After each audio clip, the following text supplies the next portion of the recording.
আগামীকাল ভাষা সৈনিক আহমদ রফিকের মরদেহ নেওয়া হবে কেন্দ্রীয় শহীদ মিনারে। সেখানে তার কফিনে শেষবারের মতো শ্রদ্ধা জানাবেন সর্বস্তরের মানুষ। এর আগে গতরাতে রাজধানী বারডেম হাসপাতালে মারা যান এই রবীন্দ্র বিশেষজ্ঞ। তার মৃত্যুতে শোক জানিয়েছেন প্রধান উপদেষ্টা সহ বিশিষ্টজনেরা। ফারহিন ইসলাম টুম্পার প্রতিবেদন। ভাষা আন্দোলনে তিনি ছিলেন একেবারেই সামনের সারিতে। সারা জীবন মাতৃভাষায় শিক্ষা ও শিক্ষিত জাতি গঠনে কাজ করেছেন।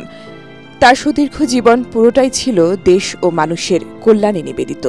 সে সরকার শ্রেণী কিন্তু উচ্চশিক্ষা, বিজ্ঞান শিক্ষা, উচ্চ আদালতে সর্বত্র, এক কথায় জাতীয় জীবনে সর্বত্র এই ঔপনিবেশিক রাজভাষা ইংরেজিকেই রক্ষা করে গেলেন।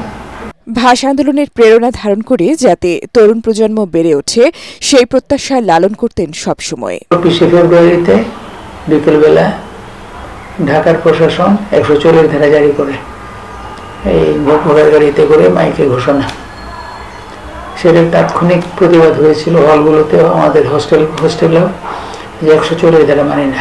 আহমেদ রফিকের লেখায় প্রাধান্য পেয়েছে ভাষা আন্দোলন আর রবীন্দ্রনাথ। তার কবিতা, প্রবন্ধ, ভাষা আন্দোলনের ইতিহাস, গবেষণা মিলিয়ে লিখিত ও সম্পাদিত গ্রন্থের সংখ্যা শতাধিক। 21 পদক, বাংলা একাডেমি পুরস্কার সহ বহু পুরস্কার ও পদক পেয়েছেন আহমেদ রফিক। দুই বাংলার রবীন্দ্র চর্চায় তার অনন্য অবদানের স্বীকৃতি হিসেবে কলকাতার ট্যাগর রিসার্চ ইনস্টিটিউট থেকে তাকে দেওয়া হয় রবীন্দ্রতত্ত্ব বাচার্য উপাধি। বার্ধক্যজনিত কারণে রোববার তাকে বারডেমে ভর্তি করা হয়। পরিচিতজনরা জানান, কিডনির সমস্যা ছাড়া কয়েকটি মাইল্ড স্ট্রোক হয়েছিল তার। এখানেই আইসিইউতে শেষ নিঃশ্বাস ত্যাগ করেন তিনি। আমরা ডাক্তারের সাথে বারবার কথা বলছিলাম যে 1% চান্স থাকলেও আমরা সেটা হাতছাড়া করব না। ভাষা সৈনিক আহমেদ রফিকের মৃত্যুতে গভীর শোক জানিয়েছেন প্রধান উপদেষ্টা ডক্টর মোহাম্মদ ইউনূস সহ আরও অনেকে। কিডনির সমস্যা, ডায়াবেটিসের সমস্যা, অন্য ওই যে ইএসআর বাড়তি ছিল, অন্যান্য সমস্যা, সোডিয়াম কম ছিল।